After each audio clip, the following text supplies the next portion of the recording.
Pesi berpotensi mendapat kerugian besar setelah memecat Shin Tae-yong dari timnas Indonesia. Salah satu kerugiannya adalah peluang timnas Indonesia lolos ke Piala Dunia 2026 bisa terancam. Diketahui, Pesi secara telah mengumumkan pemutusan hubungan kerja dengan Shin Tae-yong pada Senin 6 Januari 2025. Hal ini diumumkan langsung oleh Ketua Umum PSSI, Erick Thohir dalam konferensi pers siang ini. Dalam kesempatan tersebut, Erick Thohir mengucapkan terima kasih kepada Shin Tae-yong yang telah menukangi timnas Indonesia hampir 6 tahun. Tentu kita mengucapkan terima kasih kepada kinerja Coach STY selama ini. Hubungan saya sangat baik. Dan kita lakukan yang terbaik untuk program-program yang dikehendaki. Kata Erick Thohir. Tetapi tentu dinamika dari timnas ini perlu menjadi perhatian khusus oleh kami dalam evaluasi. Apa yang kita lakukan hari ini untuk kebaikan tim nasional. Sambungnya, meski begitu, kini PSSI berpotensi mendapat kerugian yang besar setelah memecat Shin Tae-yong. Apalagi timnas Indonesia setelah ini memiliki agenda yang penting di ajang kualifikasi Piala Dunia tahun 2026, zona Asia putaran ketiga. Tentu saja hal ini menjadi risiko besar bagi peluang timnas Indonesia untuk lolos ke Piala Dunia tahun 2026. 1. Progres timnas Indonesia terancam mandek. Kehilangan Shin Tae-yong di tengah jalan tentu berpotensi memutus progres yang telah dibangun beberapa tahun terakhir. Pemain-pemain muda seperti Marcelino Ferdinand hingga Pratama Arhan yang berkembang di bawah asuhannya bisa saja kehilangan momentum. Apalagi sang pelatih penggantinya nanti belum tentu akan meneruskan progres yang telah dibangun selama ini. Namun ia juga bisa menjadi bapak dari para pemain-pemain timnas Indonesia. Saat ini mayoritas hasil didikannya sejak U19. Kini setelah Shin Tae-yong dipecat, nantinya sang pengganti tentu bakal beradaptasi lagi.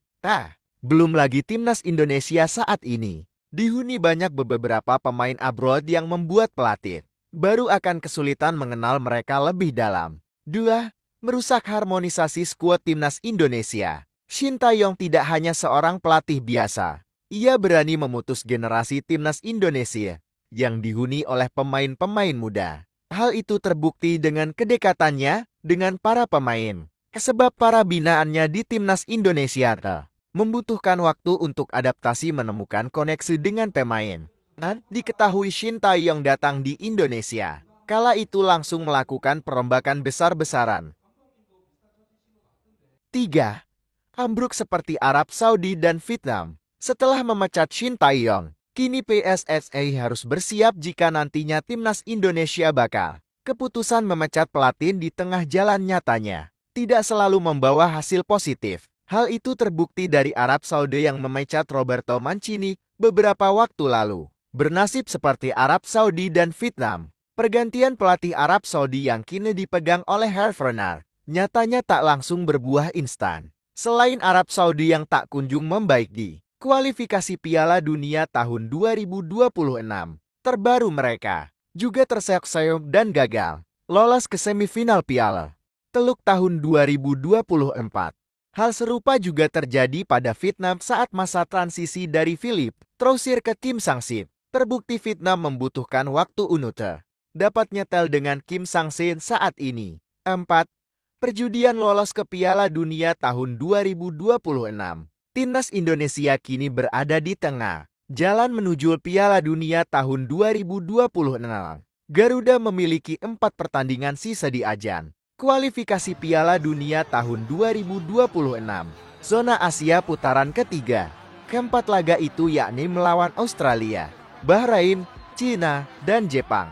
Pergantian pelatih di tengah jalan ini juga beresiko tinggi belum tentu menjamin timnas Indonesia lolos ke Piala Dunia. 5.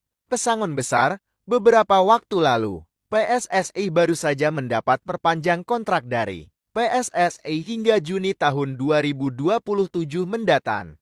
Namun, belum ada setahun berjalan kini Shin Tae-yong sudah diputus kontrak oleh PSSI. Dengan kontrak yang masih tersisa cukup lama, PSSI tentu harus memberikan pesangon jika memberhentikan Shin Tae-yong. Diperkirakan PSSI harus mengelurkan biaya yang cukup banyak untuk pesangon pelatih asal Korea Selatan tersebut, yaitu sekitar 60 miliar. Menurut kalian gimana guys? Coba komen di bawah ya, dan jangan lupa untuk subscribe.